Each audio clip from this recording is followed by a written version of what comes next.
सर्वांचे सहर्ष स्वागत।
कुमारी ऐश्वर्या अंकुश सोनवणे, श्री मनोज दादा हळदणकर, श्री एम के मडवी साहेब, सौ हेमंतीताई अंकुश सोनवणे यांना प्रचंड अशा बहुमताने विजयी करा, विजयी करा, विजयी करा। आपली निशाणी धनुष्यबाण, धनुष्यबाण, धनुष्यबाण।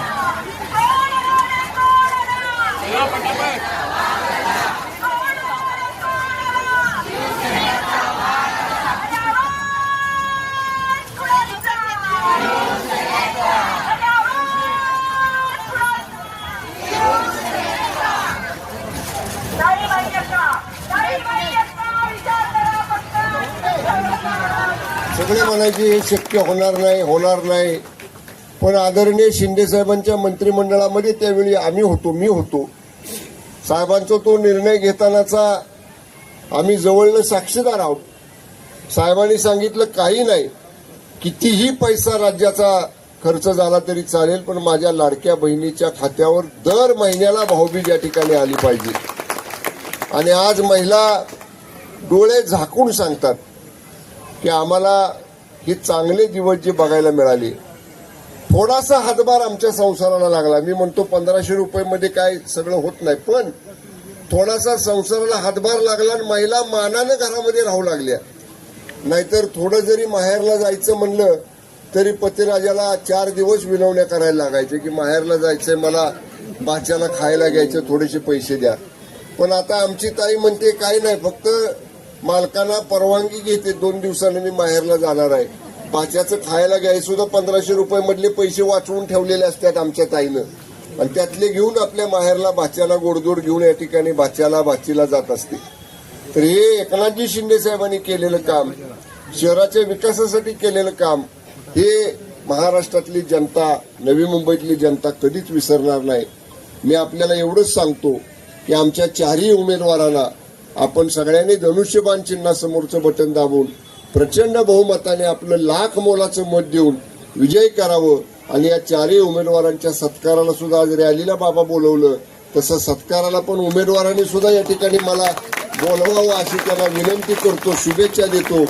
स्वर्गीय अण्णासाहेब पाटील माझ्या तालुक्यामधले आहेत, आपल्या जिल्ह्याचे सुपुत्र आहेत, त्यांच्या पुतळ्याला आता अभिवादन केलेलं आहे।